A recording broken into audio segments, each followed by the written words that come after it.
کہ ہر سال طلبہ روڈ ہوتے ہیں، ہر سال طلبہ کے مسائل کو ایڈریس نہیں کیا جاتا، ہر سال بہتری آنے کی کوشش کرنی چاہیے لیکن طلبہ کے ساتھ ہمیشہ زیادتی کی جاتی ہے۔ فرسٹ ایئر کا رزلٹ ہے یہ بالکل بے بنیاد ہے، من گڑت ہے، ٹھیکیداری نظام پہ چیک کیے ہوئے پیپرز کا رزلٹ ہے۔ فیسیں طالب علم دے، ٹھیک ہے، محنت طالب علم کرے، جان بھی طالب علم دے، اور اس کے بعد جو مزے ہیں وہ تعلیمی بورڈ نسلی تعلیمی بورڈ کے۔ اب اسلامی جمعیت طلبہ نے یہ اعلان کیا ہے کہ 13 نومبر کو انشاءاللہ مظفر آباد کے اندر ہم پورے آزاد کشمیر سے طلبہ کو جمع کریں گے، اور جب تک ہمارے جو مطالبات ہیں ہمارے چارٹر آف ڈیمانڈ کے اندر جتنے بھی مطالبات ہیں وہ حل نہیں ہوتے تو ہم یہاں سے نہیں اٹھیں گے۔ آزاد کشمیر اور دنیا بھر میں دیکھنے والوں کو اسد علی بلوچ کا سلام۔ ناظرین، ہمارے ساتھ موجود ہیں شہزاد شاہ۔ ابھی یہاں پر طلبہ کی جانب سے ایک پریس کانفرنس بھی کی گئی اور انہوں نے یہ بتایا کہ 13 نومبر کو اگر ان کے مطالبات تسلیم نہیں کیے جاتے، حل نہیں کیے جاتے، تو ان کی جانب سے ریاست گیر احتجاج کیا جائے گا دارالحکومت مظفر آباد میں۔ سر، اسی حوالے سے میں آپ کی پریس کانفرنس سے بھی چند سوالات اٹھائے اور میں آپ سے جاننا چاہوں گا کہ 13 نومبر کو آپ کی جو کال ہے،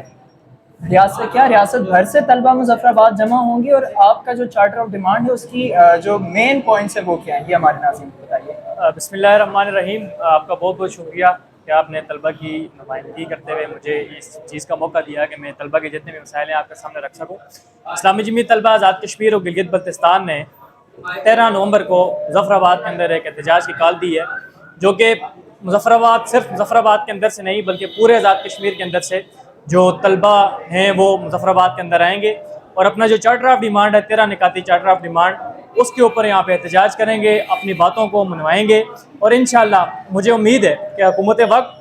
13 تاریخ سے پہلے ہمارے ان مطالبات کو حل بھی کرے گی۔ اگر نہیں کرتی تو انشاءاللہ ہم بھی مظفر آباد کے اندر آئیں گے اور اپنا پروٹیسٹ ریکارڈ کروائیں گے۔ اچھا، یہ بتائیں کہ ہم دیکھ رہے ہیں گزشتہ کافی عرصے سے دارالحکومت مظفر آباد میں ایک احتجاجوں کی روش دیکھی جا رہی ہے اور ایک طرح سے احتجاجوں کو بلیک میلنگ کرنے کا بھی ذریعہ بنا لیا گیا، تو آپ یہ بتائیں ہمارے ناظرین کو کہ ابھی احتجاج کی کال سے پہلے آپ کہاں کس انتظامیہ کو کیا دستک دے چکے ہیں، اب تک آپ نے ان کے ساتھ کیا اس سے پہلے معاملات کیے یا پھر کہاں کوئی مذاکرات ہوئے، یہ آپ ہمارے ناظرین دیکھیں، اسٹوڈنٹس جو ہوتے ہیں نا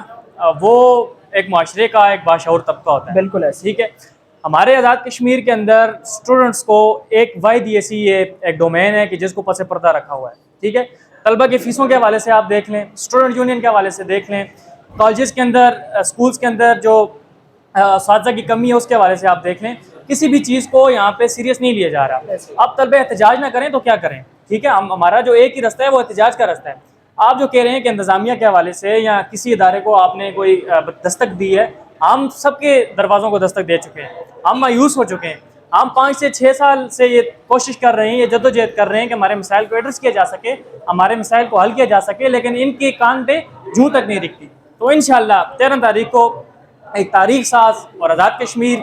کے اندر ایک تاریخی احتجاج ہوگا جو طلبہ کی طرف سے ہوگا۔ نہ ہی تو ہم کسی کو بلیک میل کرنے کے چکر میں، نہ ہی ہم کسی کو ٹارگٹ کرنے کے چکر میں، ہم تو اپنے مسائل کا حل چاہتے ہیں کہ جو ہم اس حکومت سے چاہتے ہیں۔ اچھا، آپ نے اپنی پریس کانفرنس میں جامعات کی انتظامیہ کو اونٹ سے تشبیہ دی اور یہ بھی کہا کہ اگر ہمارے مطالبات تسلیم نہیں ہوتے تو ہم پھر خود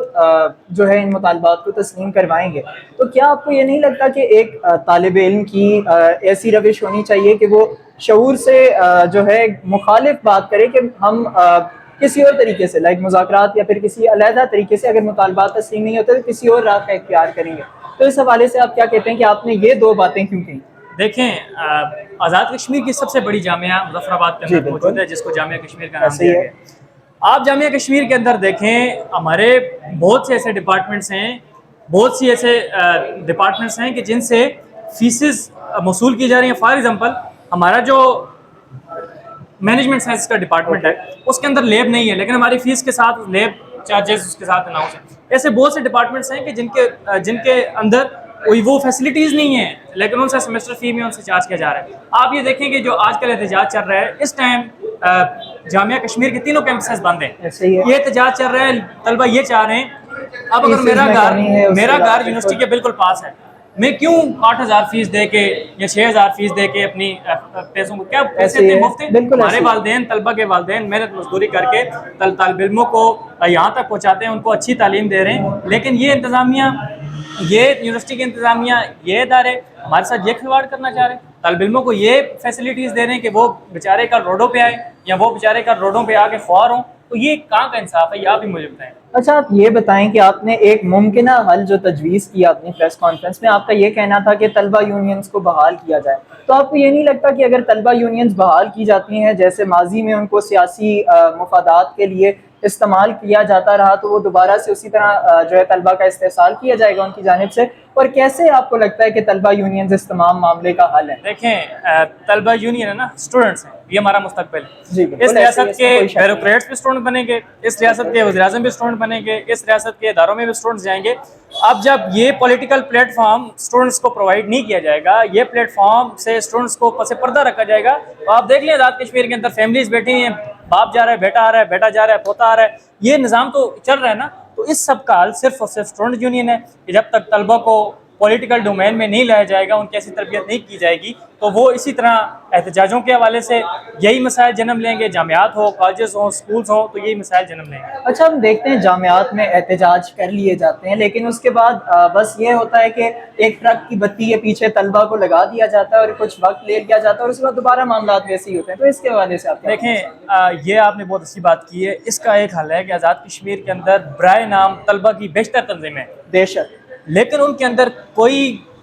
روش نہیں ہے، ان کے اندر کوئی چیک اینڈ بیلنس نہیں ہے، کسی شخص کو پروموٹ کر رہی ہے کوئی تنظیم، کوئی کس چیز کو۔ آپ کے توسط سے میں یہ بھی کہنا چاہتا ہوں کہ آزاد کشمیر کے اندر جتنی بھی طلبہ تنظیمیں ہیں ان کو خود مختار ہونا چاہیے، اور ان کو صرف اور صرف نہ کہ کسی وزیر اعظم کے، نہ کہ کسی ایم ایل اے کے نعرے مارنے چاہیے، ان کو طلبہ کی ڈومین میں کام کرنا چاہیے۔ اور اسلامی جمعیت طلبہ آزاد کشمیر کے اندر واحد ایک ایسی طلبہ تنظیم ہے کہ جو صرف اور صرف طلبہ کے حوالے سے کام کرتی ہے، طلبہ کے مسائل کو ایڈریس کرتی ہے اور طلبہ مسائل کے حل کے لیے جدوجہد کرتی ہے۔ اچھا میں آخری مسئلہ آپ سے ایڈریس کروانا چاہوں گا کہ ایک مسئلہ جو ڈگری کالجز ہیں ان کو فیس کرنا پڑتا ہے کہ جامعات کی جانب سے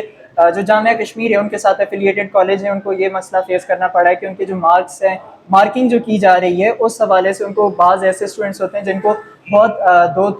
تین سیمسٹرز کے بعد پتہ چلتا ہے کہ ان کو پچھلے سیمسٹرز میں فیل کیا گیا تھا، تو اس حوالے سے آپ کیا کہنا چاہیں گے اور آپ کا لائحہ عمل کیا ہوگا؟ دیکھیں جامعہ کشمیر کے اندر میں بھی پڑھا ہوں، بالکل ٹھیک ہے، جامعہ کشمیر کے اندر یہ جو ایفیلیٹڈ کالجز کا نظام ہے، فار ایگزامپل وہ ڈگری کالج دھیر کوٹ ہو گیا، وہ ڈگری کالج مظفر آباد ہو گیا، وہ ڈگری کالج دوسرے ایسے ڈگری کالج کہ جس کے اندر جامعہ کے جو جتنے ڈپارٹمنٹس ہیں وہ وہاں پہ کام کر رہے ہیں، جتنی بھی جو شعبے ہیں وہاں پہ کام کر رہے ہیں، یہ تو نااہل ہی ہے نا میرے حساب سے، کہ جامعہ کی نااہل ہی ہے کہ وہ اگر آپ ان کی چیزوں کو حل نہیں کر سکتے تو آپ ایفیلیٹ ہی نہ کریں اس کو۔ 3 کیمپس ہیں، جیلم ویلی کیمپس ہے، نیلم ویلی کیمپس ہے، ہمارے جامعہ کے اندر جامعہ کے ساتھ بہت سے لوگ، بہت سے کالجز ایفیلیٹڈ ہیں، وہ طلبہ بالکل مایوس ہیں۔ اب دیر کوٹ کے اتنے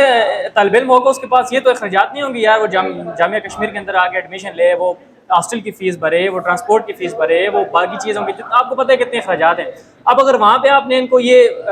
دی ہوئی ہے، یہ مہیا کی ہوئی ہے، یہ جو کیا کہتے ہیں فیسلٹیز، سہولیات آپ نے دی ہوئی ہیں، تو ان کا حل نکالیں، نہیں ہو رہا تو چھوڑ دیں، ان کو کراس کر دیں، کوئی اور نظام اس کے آگے پھر لائیں۔ سو ناظرین